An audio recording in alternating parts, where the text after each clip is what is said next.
નમસ્કાર, આપ જોઈ રહ્યા છો સીએનસીસી ગુજરાત. સિદ્ધપુર ખાતે માતૃવંદના કાર્યક્રમનો શુભારંભ કેબિનેટ મંત્રી શ્રી બળવંતસિંહ રાજપૂત અને વન અને પ્રવાસન મંત્રી શ્રી મુળુભાઈ બેરાની ગૌરવમય ઉપસ્થિતિ રહી. સુપ્રસિદ્ધ ગાયિકા ફરીદા મીરના સૂરમાં રંગાયું સિદ્ધપુર. ગુજરાત સરકાર રમતગમત યુવા અને સાંસ્કૃતિક પ્રવૃત્તિઓ વિભાગ ગાંધીનગર દ્વારા રાજ્યના સુપ્રસિદ્ધ યાત્રાધામો ખાતે ઉત્સવોનું આયોજન થતું હોય છે, જે અન્વયે સિદ્ધપુરની હરિકૃષ્ણ ફાર્મ મુકામે માતૃવંદના કાર્યક્રમ આનું આયોજન કરવામાં આવ્યું હતું. આ તકે કેબિનેટ મંત્રી શ્રી બળવંતસિંહ રાજપૂત અને વન અને પ્રવાસન મંત્રી શ્રી મુળુભાઈ બેરાની ગૌરવમય ઉપસ્થિતિ માતૃવંદના કાર્યક્રમને સુપ્રસિદ્ધ જનતા માટે માતૃવંદના કાર્યક્રમ ખુલ્લો મૂકવામાં આવ્યો હતો.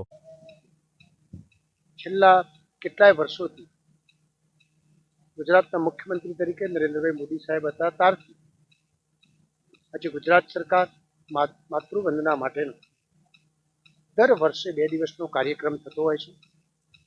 એના ભાગરૂપે ગુજરાતના મુખ્યમંત્રી આદરણીય ભૂપેન્દ્રભાઈ પટેલ સાહેબ, આ જ વિભાગના મંત્રી કેબિનેટ મંત્રી શ્રી મુરુભાઈ સાહેબ ના ડિપાર્ટમેન્ટ જોડે રહીને આજે સિદ્ધપુરમાં જે કાર્યક્રમ ગોઠવ્યો છે, હું ગુજરાત સરકારને સિદ્ધપુર વતી ખૂબ દિલથી બિરદાવું છું, અભિનંદન આપું છું કે માતૃવંદના થવાથી સિદ્ધપુરમાં અનેક ક્ષેત્રે જે લોકો અહીં આવે છે, જે આ તીર્થની મહત્વતા છે એ લોકો સાથે ચર્ચા થાય છે. સોશિયલ મીડિયામાં ડિજિટલનો જમાનો છે એ મુજબ જાય છે. એના કારણે ધાર્મિકતામાં સમગ્ર ભારતથી અને વિશ્વના અનેક ખૂણાથી લોકો માતૃ તર્પણ માટે આવતા હોય છે, શ્રદ્ધાથી આવે છે.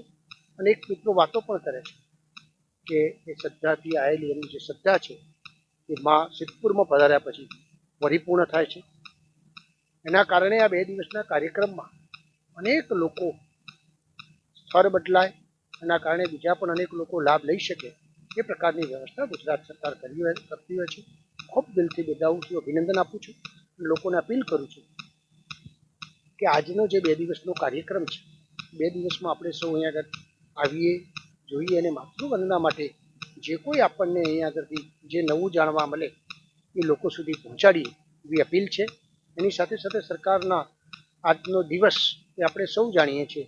આદરણીય પ્રધાનમંત્રી નરેન્દ્રભાઈ મોદી સાહેબે કીધું છે કે એક પેડ બાકે નામ.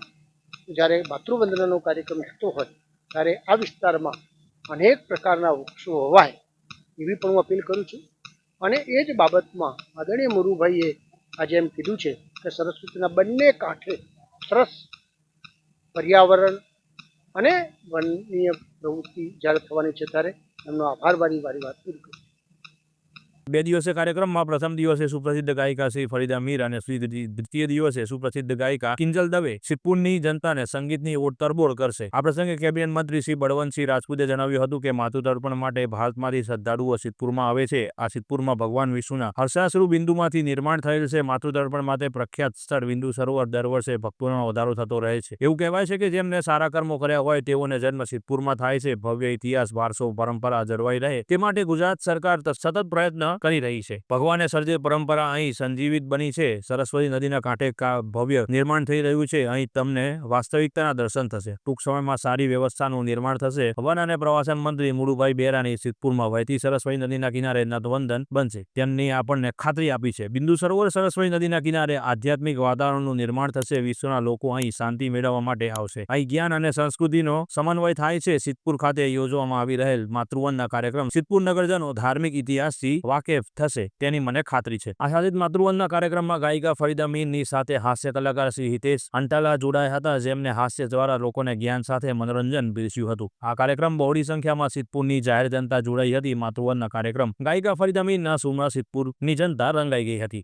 ગુજરાત સરકાર રમતગમત યુવા અને સાંસ્કૃતિક પ્રવૃત્તિઓ વિભાગ ગાંધીનગર તથા જિલ્લા વહીવટીતંત્ર પાટણના સંયુક્ત ઉપક્રમે સિદ્ધપુરમાં માતૃવંદના કાર્યક્રમનું આયોજન કરવામાં આવ્યું હતું. આઝાદી કા અમૃત મહોત્સવ અંતર્ગત વિવિધ કાર્યક્રમોનું આયોજન કરવામાં આવે છે, જે પાછળનો મુખ્ય ઉદ્દેશ્ય આજના યુવાઓને ભારતીય સંસ્કૃતિ અને લોકકલાઓથી વાકેફ કરવાનો હતો. આજરોજ આયોજિત માતૃવંદના કાર્યક્રમ પાટણ જિલ્લા પંચાયત પ્રમુખ શ્રી હિતલબેન ઠાકોર, સિદ્ધપુર નગરપાલિકા પ્રમુખ શ્રી અનિતાબેન પટેલ, જિલ્લા કલેક્ટર શ્રી અરવિંદ વિજયન, નિવાસી અધિક કલેક્ટર શ્રી BS પટેલ, પૂર્વ પાટણ જિલ્લા પંચાયત પ્રમુખ શ્રી ભાનુમતીબેન મકવાણા, સંગઠનના હોદ્દેદારો ડોક્ટર દશરથજી ઠાકોર, શ્રી શંભુભાઈ દેસાઈ, શ્રી વિક્રમસિંહ ઠાકોર, APMC ચેરમેન શ્રી વિષ્ણુભાઈ, સિદ્ધપુરમાં પ્રાંત અધિકારી, સિદ્ધપુર મામલતદાર શ્રી, રમતગમત અધિકાર શ્રી તેમજ કાર્યકારી કર્મચારીઓ સહિત સંગઠનના હોદ્દેદારો બહોળી સંખ્યામાં સિદ્ધપુરની જનતા ઉપસ્થિત રહી હતી. રિપોર્ટર ધ્રુવ કુમાર દવે, સિદ્ધપુર.